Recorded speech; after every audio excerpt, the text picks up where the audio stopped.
when those individuals feel like, oh my gosh, you're asking me this question, I feel valued.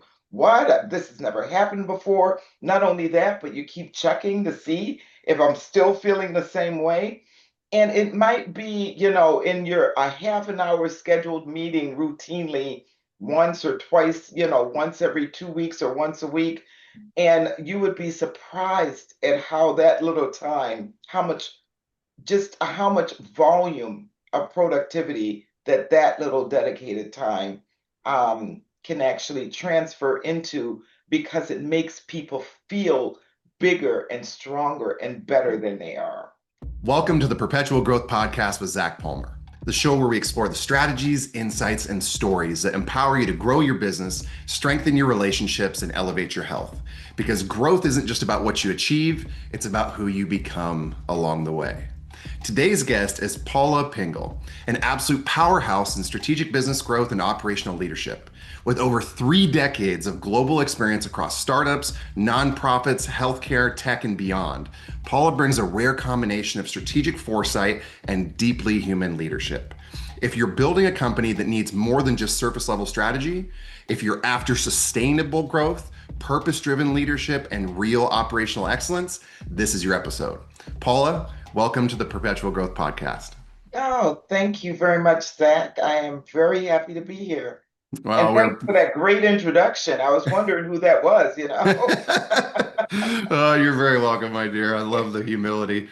Paul, I always like to start with this question because I think it reveals a lot about who someone really is. What does growth mean to you right now in this season of your life?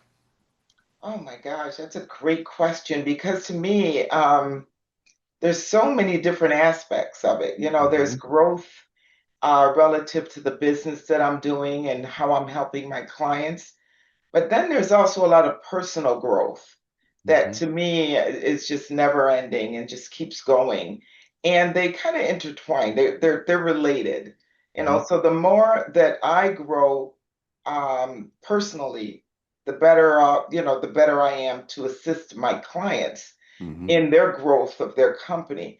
So to me, right now, it means, from a personal perspective, continuing to keep myself aware Hmm. of areas that I need to improve upon Hmm. and how I'm going to work with that, Hmm. and to make sure that I'm leaving space for family and friends, and enjoying life, and not overdoing it, not getting into a place where it be where it becomes not fun, Hmm. and I'm Yeah. anxious. And yeah, so I'm actively trying to do that constantly in my personal life.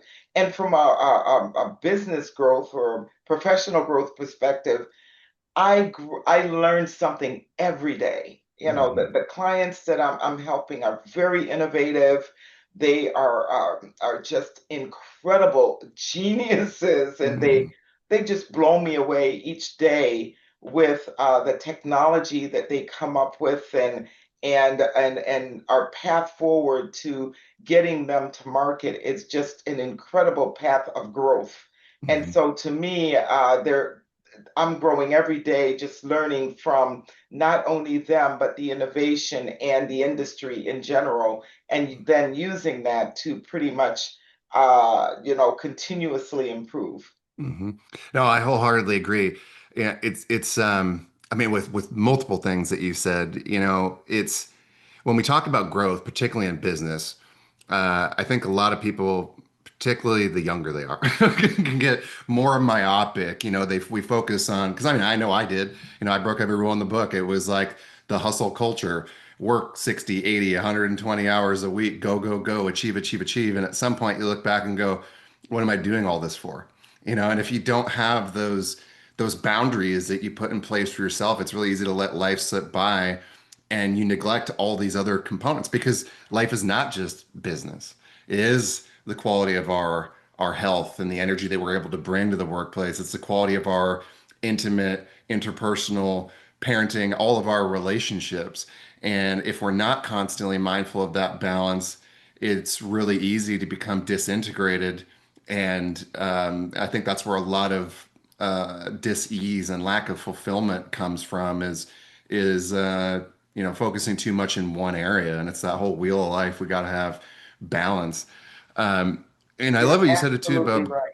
yeah. Absolutely right. And it's interesting because you talked about having to learn that. We do have to learn it. Hmm. Hmm. And so we can't expect, people coming out of college, hey, they're gonna, be able to do that. And so Right. I think too for leaders who are leading young people to understand that just Mhm. as they grew into that understanding, they've got to help the younger folks grow into that understanding also. I'd love to hear your perspective on that, Paul. Peel back that onion a little bit for me. Like, when you're working with an executive team, leadership, owner, what have you, how do you go about fostering that mindset as a component of the culture? Because, it might be trite, but it's true. It starts at the top, Yes, and it people are does. going to model what we do. And if That's right. and I've seen plenty of leaders that have identified those values in themselves, and now they are, and rightfully so to a degree. And I think this is one of these many dichotomies of business, but they've taken that the affirmative action to start focusing on these other areas of their life. Like, I've created the time, the space, the revenue to be able to do it. How do you talk somebody through how to integrate those same practices in their business? Because I know, I mean, even me, a part of me had to go through that time where I'm like, well, I earned this. I deserved it. They haven't earned that yet. And at the same time, I know if I'm not helping to really instill that ideology, then you're creating a culture where you're more likely to have burnout and higher churn and all the other problems that come with it. So, I would love to hear your take on that. Where does that start for you? How do you open those conversations? How do you guide them? What does that look like? Well, first of all, you have to be mindful of the fact that it is an issue and it Hmm. is present and it's something that you have to take some time out of your day to do and plan. Hmm. And then, and it's work.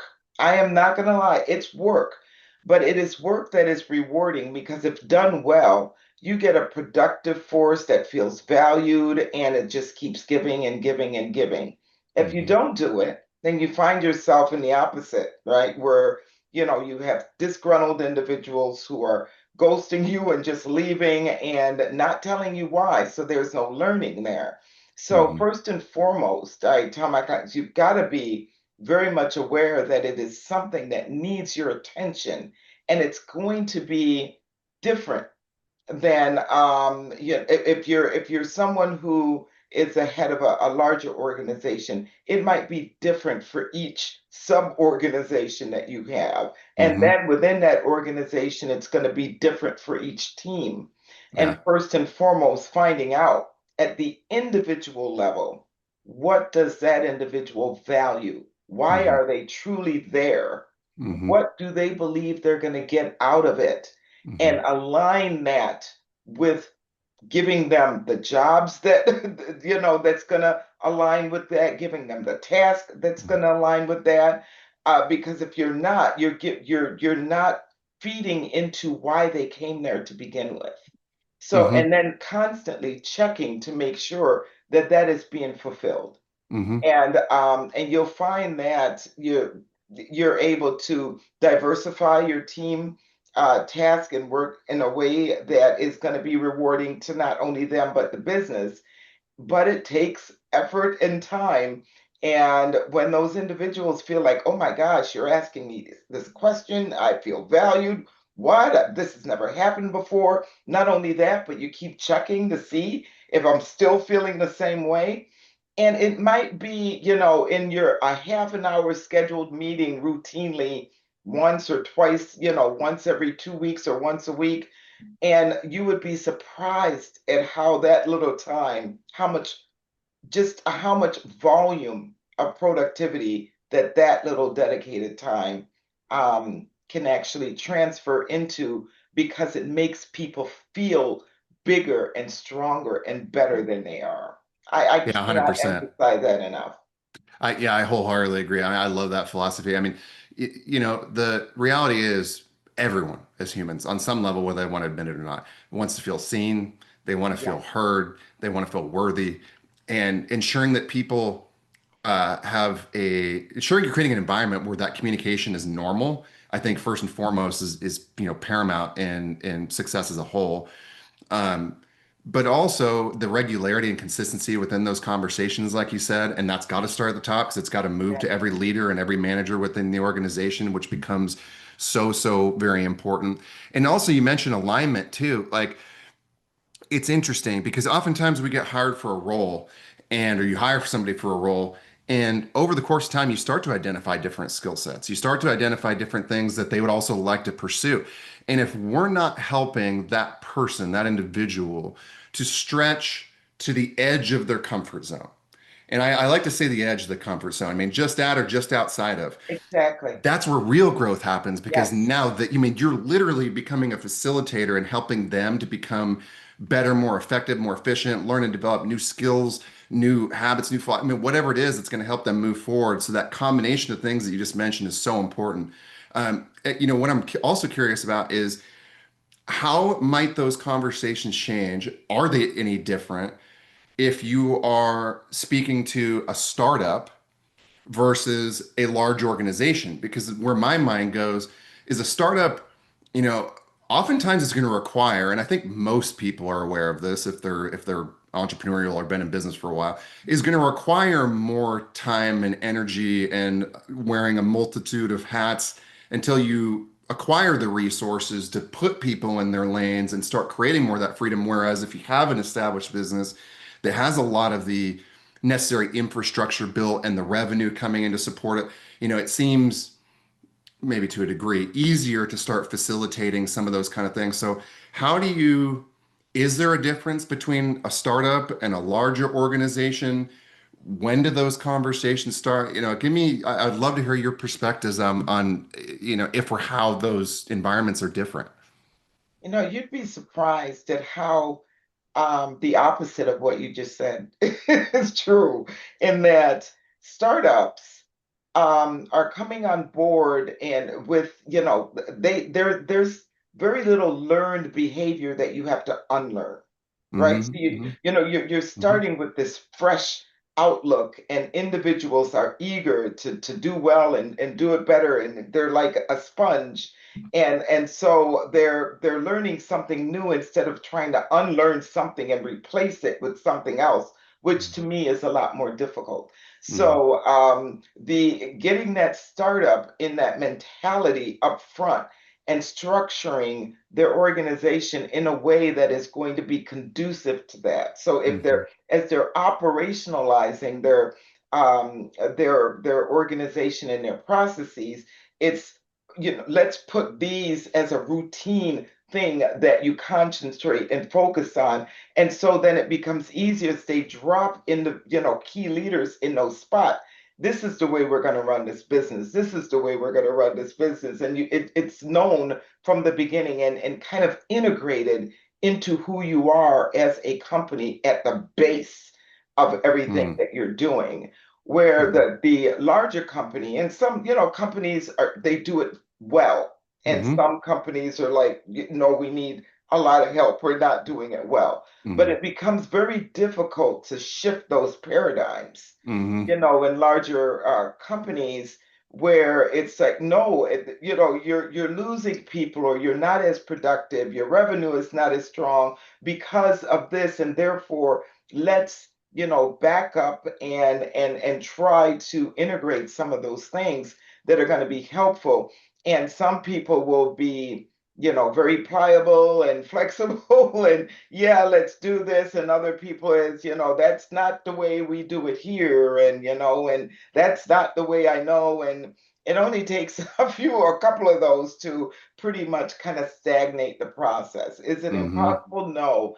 But you might be surprised how more difficult it is in Yeah. a larger company who's kind of like set in their ways, as opposed to a smaller one that you can like mold from the beginning. No, that makes complete sense. I mean, as you were talking, I mean, I started putting myself in either my previous companies or the plethora of companies I've consulted for and with, and you're absolutely right because if it's not a common practice at the beginning, you're trying to completely, reshape, I mean, rebuild a house that's already got the existing foundation, framing, infrastructure, and it's like a lot more of a conventional tear down, right? I mean, you're kind of Exactly. ground Some of up those are unless made you've of got, brick. yeah, yeah, right, yeah, exactly. Well, you said the words that I mean, literally give me goosebumps, and it's like that's not the way we do things. That phrase Yes, it infuriates me. It's one thing if it's in a positive context, like if somebody's doing something negative and you're like, this is not the environment we create, yeah, whatever.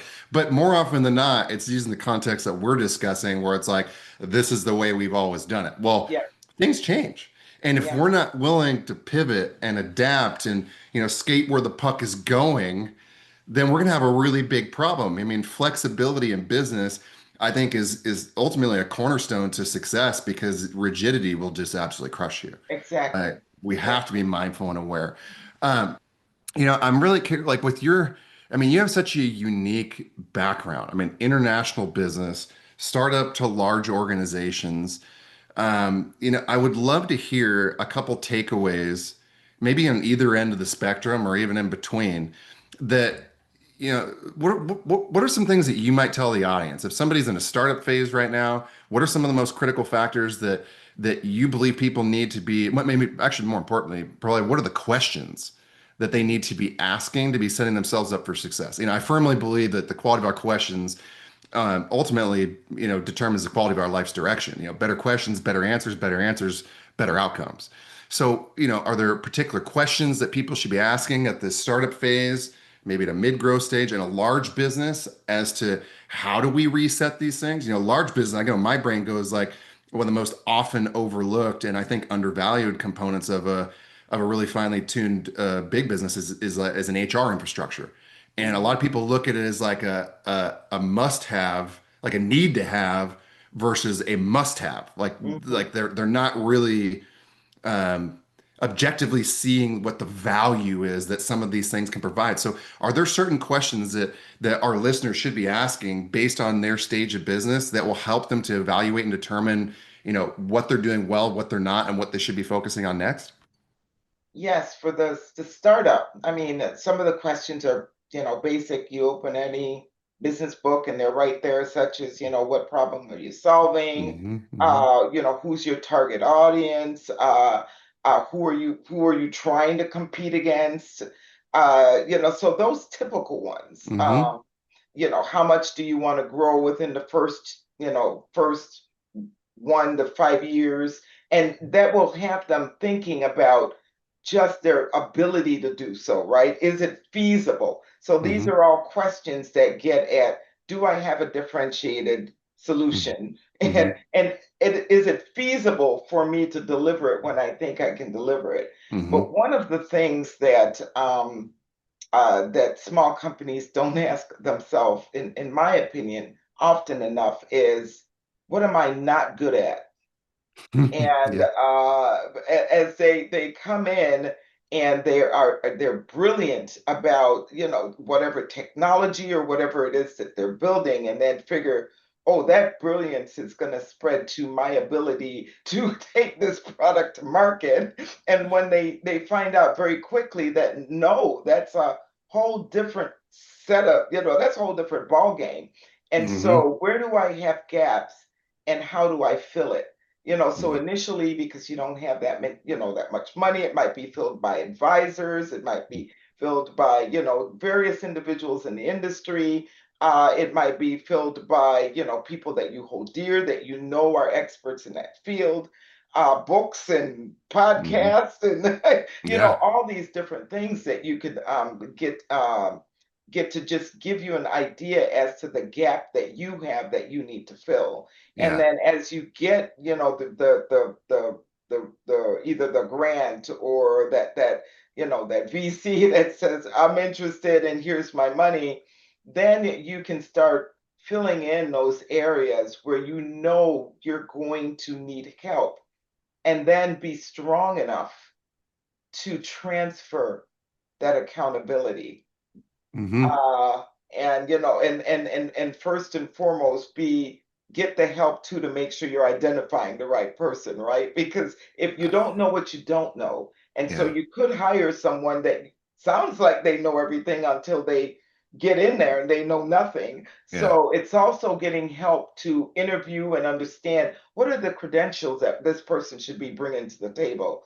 Mm. What should they have demonstrated in successes in order, Mhm. that says that they really know how to do that job. So get that help in even hiring the right person, but Mhm. then be brave enough to give that accountability and to transfer that ownership to that individual, and just understand that you don't have to know everything. And a Yeah. great leader surrounds themselves with people that know what they don't know. Because to Mhm. surround yourself with people that know exactly what you know is just an effort and futility. It's great, but it's not, and it's not only what you don't know.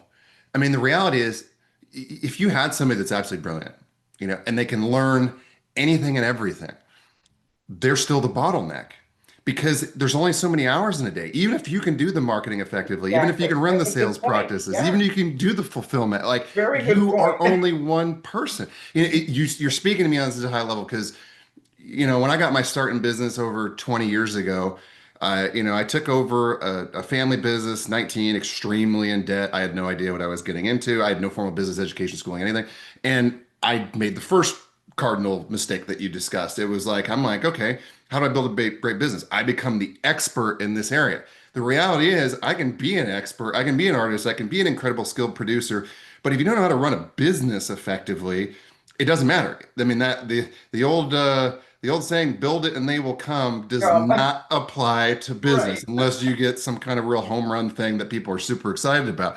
So I did exactly what you said was, well, and there was a few lessons to take from this is I started going, okay, I can't do this all on my own. I need to hire somebody else. So I would hire other experts in marketing, and maybe it was a specific aspect of marketing, email marketing or campaign building and funnels or whatever. Same thing with sales, same thing with a variety of things. But the problem was I kept getting burned. I'm like, I would get sold this very beautiful vision. I would believe that they had the credibility and credentials to perform, and they rarely did. So at one point, I got so fed up and pissed off that I'm like, screw it, I'm going to learn all this stuff myself.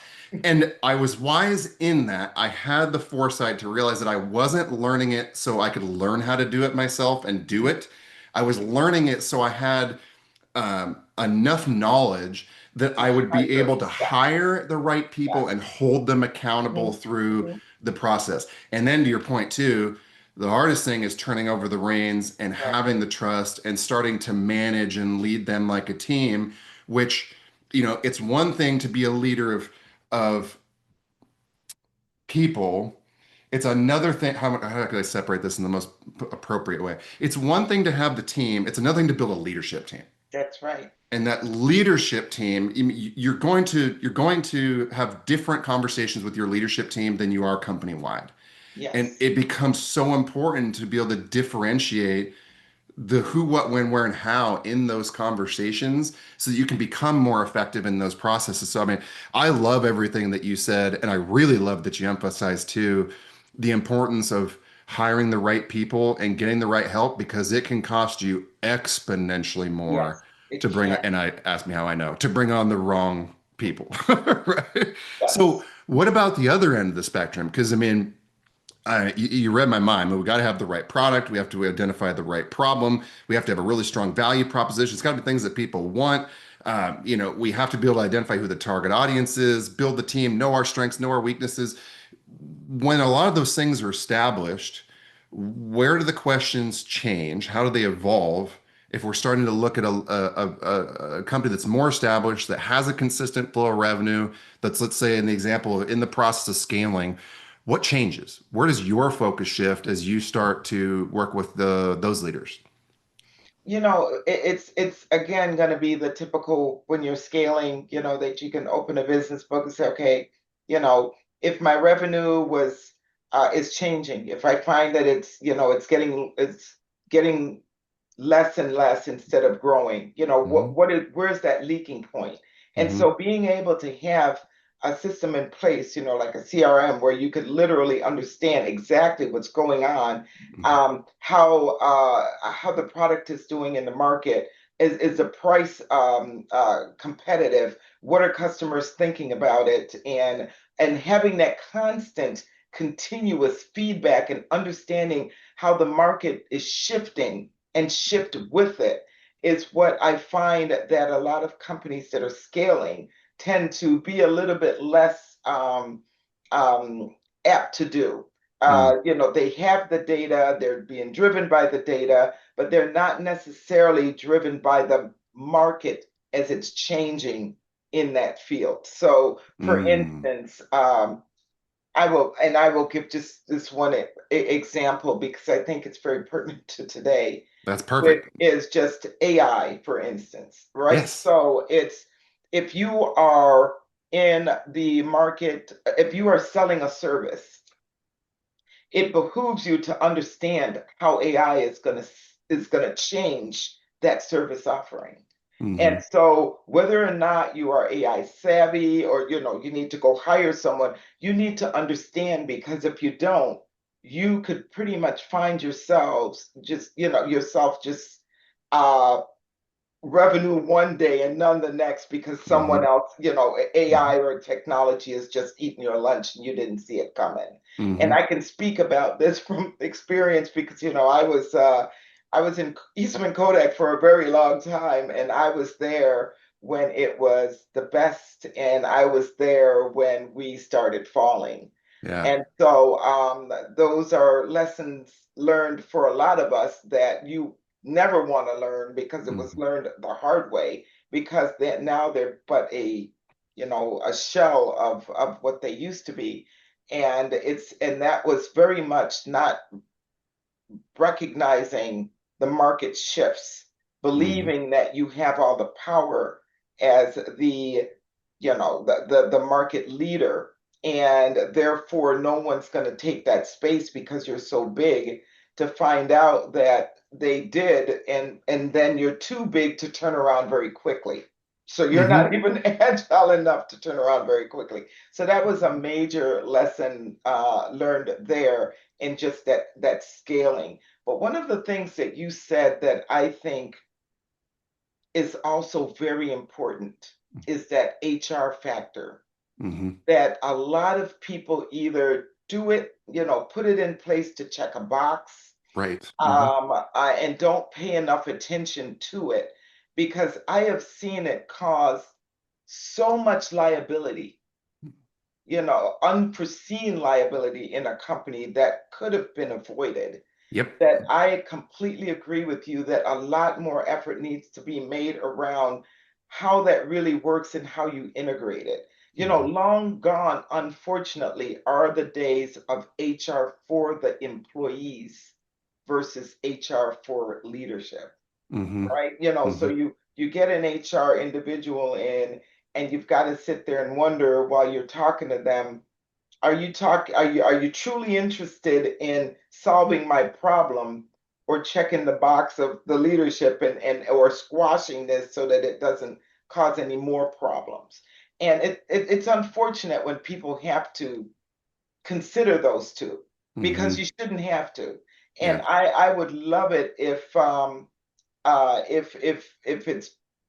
it goes back to where HR is for the employees because Hmm. the things that can be averted that will not be a liability. People think that if you are coming and saying, "Hey, I'm on the production floor and I see this that this is not going well. The machine is acting up. There's a leak." It's like, "Oh no, we don't want to say that to leadership because you're causing trouble." And the next thing you know, Yeah. Yeah. it's a major problem. It's hurt someone. It's gotten significant damage, and but you have squashed the ability for that individual to feel comfortable in telling you something is wrong, and then Hmm. it becomes one of those things that could literally put you out of business. Yeah. And Yeah. so, to me, the companies need to create an atmosphere where people can feel like they could tell them anything and don't have to be this external whistleblower. I can tell you so that Yeah. you can fix it. And to me, that is one of the biggest things that they could do to just avoid the bad press, the liability, the loss of revenue, the loss of investors, the loss of whatever, Hmm. because they just did not create that conduit. Yep, yep. Now, there's several things you said there I want to highlight, but real quick, if you're getting value from today's conversation, just take 2 seconds and make sure you guys hit the subscribe or follow from wherever you're listening. And if you're ready to elevate your sales and take your business to another level, make sure you schedule a free 30-minute deep dive with me. And I'm going to give you more information how you can get in touch with Paula here shortly, and we'll have links in the show notes. Now, back to the episode. Paula, there's several, multiple really, really important things that you just said. Here's a beautiful thing too, and I actually want to share this. I think it'll put a smile on your face. Is a really good friend of mine. She's actually a client and a really great friend. I've known her for almost 2 decades, I think, at this point. She spent a lifetime in HR. She's internationally certified, has international business experience like you, and her entire philosophy is the people first philosophy. And Mm, what's so interesting about the way that she approaches her HR consulting is she literally goes in and leads with leadership, which is the exact opposite of what most HR professionals do. I mean, not to say she's not going to be building whatever is necessary and lacking from mm, the HR infrastructure, but she asks the hard questions right off the bat. And she helps them to gain awareness around the fact that we're not just checking a box. By having a properly implemented and built out HR infrastructure, you create a yes. culture that people want to be a part of. You build a brand identity that people want to fight for. You create an environment where people are excited to come to work versus the whatever it's called today, the fall off culture, Yeah. the silent quitting or whatever the Ghosting. thing. Yeah, right. Right. And I'm like, God, this is so brilliant because I mean, I knew HR was nebulous to me until fairly recently because it just seemed like that thing. Oh, you got the people person that you go to talk to about your problems. Well, they do way more than that. You talk about Yes, they do. liabilities. They're Yes. helping to mitigate liabilities, make sure Yes. we have all of the proper documentation and procedures and handbooks and workbooks and everything in place to stay in alignment with current government regulations, which Hmm. changes all of the time. I mean, they have a huge workload. One thing she talks about, and I'd love to get your perspective on this too, is, and I've been thinking about this a lot lately, is for the first time in history, we are nearing a turning point where we are moving toward a shrinking workforce. Hmm. With the baby boomers Right. exiting the workplace, all of a sudden we're not gonna have enough employees. Hmm. And you also talked a little bit about AI, and there's two things that are coming to mind. Is one, we as owners, as leaders, have to do a better job of taking care of our employees and creating an environment that creates stickiness that people want to be a part of, or we're going to have a Right. really big and really expensive problem. Very. And we have to be able to anticipate and look forward to the changes in the economy and the environment, to our customer base, to your point. We have to Hmm. know what they want, how things are moving. And AI can become something you fear or something that you embrace. Embrace. And, Hmm. I know it was something that I avoided for a long time. And then as the deeper I dive, I go, gosh, why did I take so dang long to get into this? I mean, this is a godsend in terms of the amount of output that I can create. I can do so much more in so much less Right. time and effect. And it's so cool too. I mean, there's fun ways to use it where you can ideate and literally I will have these storyboard conversations with the AI as if it's another human, and I get incredible questions and Hmm. feedback. And to me, it's not a replacement for, it's an augment. It's a great way to You're augment correct. who we are and Yeah. what we're already doing. But what are you seeing? Like, are you seeing startups coming in with that idea now that like we need to have AI and these things in place? Do they even know where to start with AI? Like basic chat GPT principles? Do they know what questions to ask? I mean, I was literally thinking about this just over the weekend. I'm like, man, I would like to start expanding my education, but because of the newness, and going back to what we talked about with hiring, I'm almost like, who do I know? How do I know that somebody's actually an expert and not a charlatan, just relative to staging the game? I mean, Hmm. like, Right. what are your thoughts on all that? Well, it's interesting because people think about innovators and Mhm. these individuals that, get in a lab or the garage and come up with these just incredible things that could just compete against some of the top-notch technology. And then you automatically assume like they're AI savvy, and they're not. Yeah. Hmm. They're like focused on their area. And so one of the things that I'm constantly telling the innovators that I'm helping is you're an innovator, so come up with innovative ways to do what you're doing, and that is, for instance, some biotech innovations may not be aware of just all the extraordinary progress that's being done in AI clinical trials. Mhm. So Mhm. it's like understand what's going on. What are the innovation in your space that could literally help you do better, spend less, go faster, and go investigate those. So Yeah. it's interesting that they're not necessarily aware. It's something that you have to help them to embrace, and Mhm. how it can affect their day to day. So it Yeah. is something that I think, depending on the individual, that you may have 100% work to do to enable that thinking and that integration, and then you can have someone who is like myself, early adopter.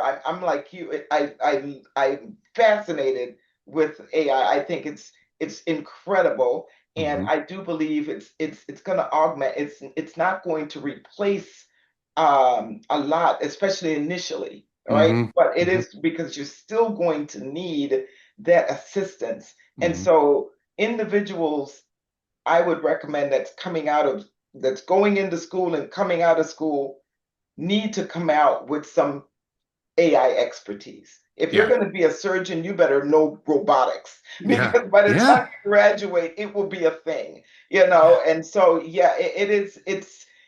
So the answer to your question is it depends. Some of the individuals that I help are, yes, this is great, and I'm using it here and there, and I want it all over. But there are a lot that you have to help along the way to Mhm. understand the impact and how it can help and how it's going to be changing the way their product is going to go to market now, and even more so in the future. Yeah, completely. And by the way, to our listeners, Paula offers a free 30-minute business clarity session for leaders who want to move from reactive to proactive. So if you guys are navigating complexity or scaling a team and need a strategic growth partner, this is a golden opportunity. The details are going to be in the show notes, but you can find Paula on her website. Go to www.crelucin.coach, crelucin.coach. And again, we'll have that link in the notes. And Paula, you said something. It was funny because I was having this conversation with my mom and somebody else in the family just a couple weeks ago, but you used the exact example I talked about. And I had said, we were talking about robotics and how robots are doing a lot of surgeries today. At the very least, they're assisting, if not doing them completely autonomously. And somebody's like, I would never want to. I would never want a robot to do my surgery. And I'm like, really? Why not? That robot never has a bad day. That robot's not going to get a tremor, and they're not going to fart. They're not going to They're not sneeze. tired. Yeah, they're not going to get tired or have Right. anything. I'm like, I would have a robot do my surgery 1,000 times Same over here. because of the Same here. precision. And same Yep. thing going to the doctor. I'm like, my doctor, he's human. And Right. there are certain things where I would actually prefer to remove the human element and biases. I mean, an AI agent is going to be able to look at my blood work, all of my, I mean, everything, all of my medical information, and sort through that and determine things that no doctor would ever have the time to be That able is to figure correct. out. And I Yep. think that's one of the big things is now AI can sort through mountains of data Hmm. in a fraction of a Yep. second that would otherwise take us years. I mean, they're That's uncovering new archaeological dig sites and cities and stuff all the time because they're running all of these things, these satellite imagery and ground penetrating radar and all this stuff through the algorithms that allow them to sort through and determine these new potential sites that otherwise would have taken decades. I mean, there's yep. countless examples. So I mean, you're totally spot on in terms of the fact that we need to be anticipating. We need to be looking at how we can adequately adopt, Mhm. how we can foster that within the culture, and also where, because I think AI, I would love your perspective on is, um, it's very easy to think, oh, I chat GPT, like, it helps me write an email or it helps me draft a proposal or it helps me whatever. but I think I mean, we just used some great examples there about going through that data and information. I mean, number one, the quality of your output's only as good as the data going in. So we That's also have to right. be mindful of that. But Hmm. you earlier talked about too that, the data is only one part of the story. Hmm. Like we can have increasing revenue, but declining uh, profits. And that's a Hmm. major problem. Hmm. We also could have decreasing revenue, but inclining profits, and that could be an actual benefit. But if you're not looking at or asking the right question, it's not going to give you the right answer. And then the same thing is we can take all that, but we still have to have conversations with the person that's most important, which is our clients, our Right. customers. What do Right. they want? What do they need? What do they see? So where I'm going with this is, as this pertains to AI, are there tools that you are seeing the greatest amount of emphasis on right now, that and again, maybe this again is going to be different for the startup versus the larger business, but and let's talk about it more on the startup end, that people should be looking at integrating, and what might be some of the most productive things that they could be considering in the moment. Well, the tools that they currently use, whether it is Salesforce and other CRMs or Hmm. any kind of financial tool, those companies are in and of themselves like integrating AI in a way that is going to make it even more seamless to use their tools. So I wouldn't recommend like they try to spend too much time integrating AI into their, spreadsheets and getting it automated because I think that's going to be done for them. Where I think AI Yeah. comes in to be very beneficial to the startup is your ability to ask it questions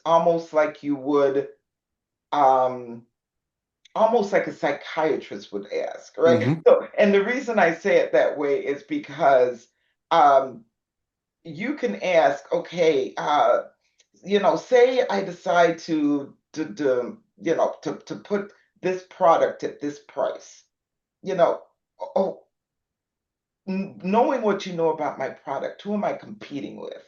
you know, Hmm. and AI will spew out a whole bunch of things to say, and then you've got to be able to read through that, analyze it, and know the next question. Okay, Yeah. well, you know, what is the key feature that I'm differentiated in or or that they're competing at and you just keep asking and keep diving in and so there needs to be and that's why I say the human factor is not going away that Hmm. quickly Hmm. because AI still does its best when you know what you're asking for Hmm. or when you know what you want. If you don't know what you want, it can give you a whole bunch of mess, right? Hmm. It can just Yeah. give you a whole bunch of just baloney. And because you don't know that space, you will think that it's true, take it somewhere or show it to someone who knows otherwise, and you lose credibility.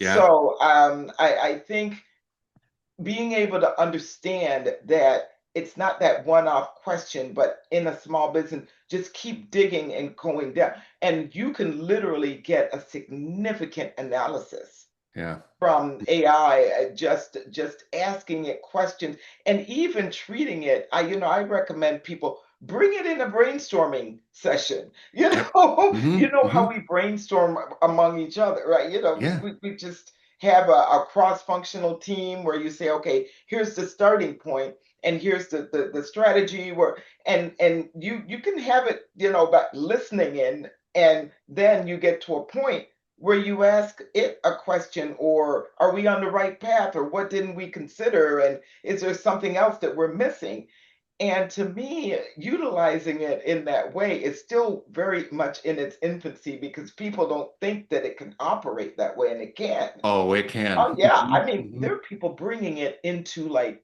as their defense attorney in Yeah. Which again, because the there court. is so Yeah, much information. I mean, how could you possibly go through all that, even if you're the exactly. smartest? I mean, my friend that I talked about, she Mhm. has an eidetic memory, literally a photographic memory. I mean, one of the Really? most Oh, I brilliant love people I've ever met. It's incredible. And nonetheless, we still have to be able to sort and ask the right question. I love the recommendation, the suggestions you just had is how can we properly integrate it as more of a conversational component to ensure that we are asking all of the right questions, considering all of the potential problems, all of the opportunities. And what you said too about framing is so very important because it's one thing to ask it a question, but the more specific that we can get in the frame in terms of Yeah, how we want it to think, like you say, hey, Chat GPT, I want you to act as if you are a business consultant, or I want you to act as if you are a lawyer. Here is the particular challenge that we are working through. Here's the outcome that I'm trying to create. And then it comes down to the question based on where you're at. What do you recommend in terms of first steps? What questions should I be asking? And like you say, you just keep just peeling keep back the going. onion. Don't, Yeah. yeah. And a lot Yeah. of people just ask you one or two and they stop and they assume they have their answer. No, No, keep not even peeling that close. onion back Yeah. because Yeah. it will surprise you Yeah. as to, and it even, was just amazing. Oh, yeah, you bring up a good point. I didn't think about that. Well, here, Yeah. I mean, that's the answer it's giving you, right? Yeah. Yes. Yeah, Yeah. let me rethink that based on the new information that you've just Yeah. provided. Yeah. And it is just so I just if you're going to be using it and integrating it, to me, that is the best way now. Yeah. Again, don't spend time trying to manipulate the tools that you're already paying someone to get because you can bet that they're already working on And way integrating cheaper. AI in a way. Yes, Yeah. just use it in a way that it could be almost like a partner in strategizing and Hmm. making sure and verifying that you're on the right path. Yep, yep. Oh, it's amazing. I mean, I've literally over the last week used it for anything from medical questions to my 6-year-old daughter got a bearded dragon, and I'm like, I don't know anything about these things. How do I take care of it? Like to the list goes on. And I run my podcast episodes through Yeah, it, which I recommend, and my coaching and consulting sessions because I want it to know everything from what was my body language like to my tonality to how did I pace and lead and guide the conversation? Was I maintaining my own 80/20 rule or was I hijacking? And the quality of the it's feedback that I amazing. get is absolutely Yeah, remarkable. So, yes. man, Paul, this has been an absolutely amazing episode with the Perpetual Growth podcast, and I really appreciate you being here. It's a refreshing blend of wisdom and experience and real world insight. Now, if this conversation stirred something in you, do me a favor, leave us a 5-star review and share it with someone else building Oh, something most meaningful. definitely. Thank you. Thank you very much Absolutely. for that. Absolutely. And And and if you guys are a founder, an executive, a high performer looking to lead at a higher level, make sure that you guys check out Paula and hop on our website. And again, we'll have the link in the show notes below. It's CRELUCIN.coach. She's obviously got a plethora of knowledge and information. So until next time, keep growing, keep leading, and remember, change doesn't happen by chance. It happens by choice. We'll see you next time.